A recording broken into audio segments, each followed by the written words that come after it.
Chuck, what did you make of that game? And is this one where Chiefs losing it again to Sundowns can take some positives from?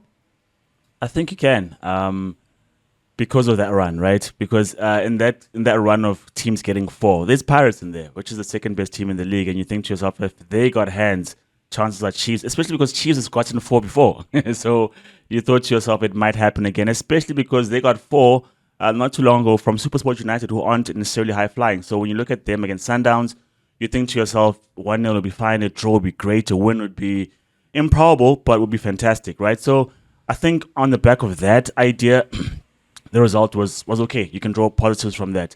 And those positives are that, Jay, I saw that Kaizer Chiefs held their shape very well. They were limited, and it's the same thing we were talking about in terms of it's the derby, it's a big game against big rivals. Do you not want to go pound for pound? But sometimes you just have to pump the brakes and realize in terms of we're not that good. Let's use our outlets as best as we can. So the outlets were in the beginning, Lilepo, Morris, but Morris got injured, and so it was Morris and, Lilepo and Dupria, yes. And so those were the outlets in terms of trying to create chances or trying to get players on the end of balls. I thought, Jay, neither team was necessarily, for me, strong in the midfield. No team stood out. And I thought to myself, if there was an extra body in either team, it would swing the tide in either direction.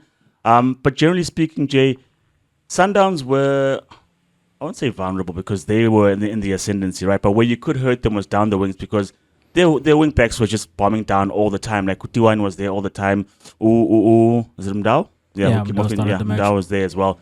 Came off injured. I hope it's not long term. And they were just always giving Sundowns options, and there was chance to play the ball over the top.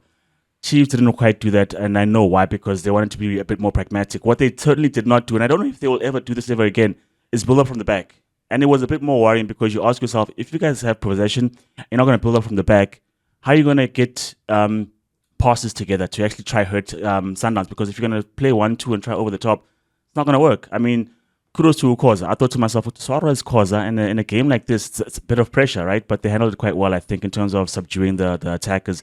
But all in all, Jay, I think they were positives because I think in midfield went pound for pound in terms of pressing, in terms of trying to go skill for skill. And I think they largely, because you didn't see Tebogo Mokoena shine, you didn't see Allende shine. So for me, largely, you didn't see Adams really make too many inroads.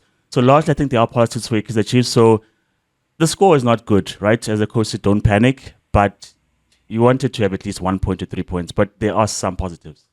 Yeah, it's a moment of, once again, Lucas Ribeiro cost that different class magic that is the separator in that game because, yeah, man, you go from the solo goal against Orlando Pirates and you then see what he's able to do in the box because that ball was hit at great pace at him. For him to be able to cushion that away from the defender and then to bury the volley in the only place he could put that volley above the head of Bryce Vuma.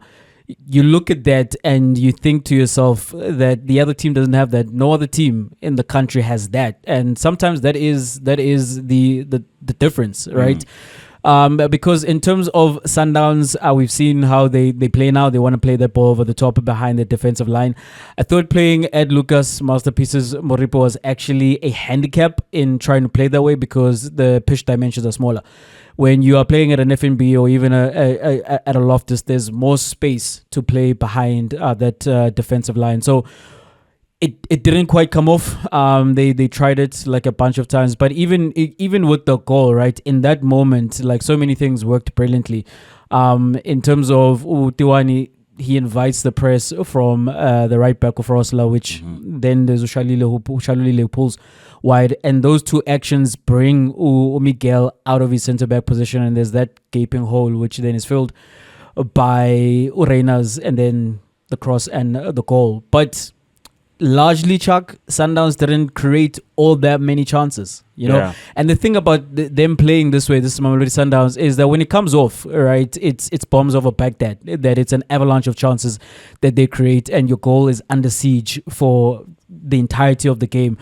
When it doesn't quite come off, it looks a little ugly because it's just the team hoofing balls forward. That's what it looks like, and losing those balls. And as a result, on the other side, where about Kaizer Chiefs, I was impressed by Kaizer Chiefs because even in the from the back, right, that defensive line it stood firm for the majority of that game. Those balls that were coming, that aerial attack that was coming at them, they were cleaning up everything. Miguel and Totley are like pretty tall centre backs, and then when you add who's the left back who played on Saturday? Dove. When you had Dove, which of course was the first time in a long time, right? Yeah, I think it's the first time I've seen him this season, and just in time because yes, you don't really want to play cross or Mashiane because we saw what happened in the game against SuperSport in that position, and with the clock were gone, I do think that you needed somebody in the same mold because that's what Dove is. He's a centre back and he's also a left back the same way as the clock, and he's more comfortable defending, and I think he did a great job in that left back position. And as a whole, as I'm saying, that back four, the balls that were coming at them aerially, they did well to clear them, and they weren't playing as high as well, which is the adjustment to the second game that you saw between Sundowns and Chiefs this season, which happened in the Cup, where they did lose, they did concede those 4 goals. And so tactically, I really liked what Coach Nabi came with in that game because it's what I said right ahead of this game. You and I were having a conversation somewhere else that I think if Chiefs come into this game the way that they did against Sundowns in the Cup, they're going to catch like 4, 5 or 6. Mm-hmm. But if they approach it with more pragmatism, the same way that they did the game against the Orlando Pirates, who coming into that game as well, were red hot in terms of their goal scoring form, then I think it's going to be a low-scoring affair. I thought it was going to be 2-1, but it was 1-0 at the end. And as I'm saying, the coach is not naive because after the first Sundowns game where they lost 2-1, I think he thought that they were close enough that they can then go pound for pound, and that was a mistake. And then he reverted back that, okay, the team that we're playing are like quite strong. I mean, 54 points after 20 games, quite dominant in this league. So let us take an approach whereby we can be more compact, we can be more organized. And they were, Chuck. Even in then those midfield areas, you did not see Sundowns have midfield superiority because of the work that Umar, but more especially Thabo Cele, who is knocking on that Bafana door, were doing in the middle of the park. You saw Walenda being pushed to wide areas by Sundowns so that they can get him more into the game. Not quite sure how he won man of the match, but that's what happened. And they congested those central areas. This is Kaizer Chiefs that Sundowns couldn't quite play, and on their end in terms of attack that was limited. But when I go back to that Lucas Ribeiro Costa individual brilliance, is the chance that Ushabalala had earlier on in the game is actually the same chance that Ribeiro had.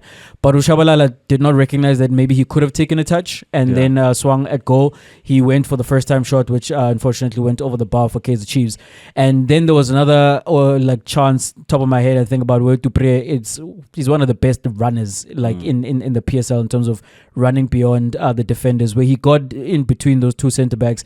And his first touch, unfortunately, let him down, because if he brings that down, he's through on goal 1-on-1, And even then, is it really a goal? Because Dupre, we know his finishing is not quite the best. But I did think the Morris injury was a blessing in disguise because, you need to run at Sundowns. You need to present that defense with some pacey players, particularly pacey ball carriers.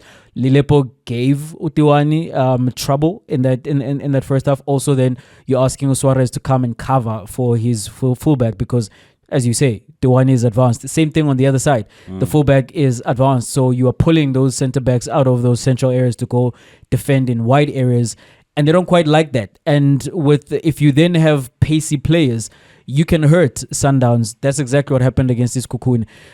Chiefs didn't quite do it as much, but there were glimpses where they had opportunities, and I think on a different day they might take some of those opportunities, but I don't think this is a performance which they can be ashamed of. I know it's a third loss in a row this season. I think it's 6 in a row now against Sundowns and 11 without a win, which of course paints its own picture. But in this particular game, I think they can take some pride and some building blocks going forward.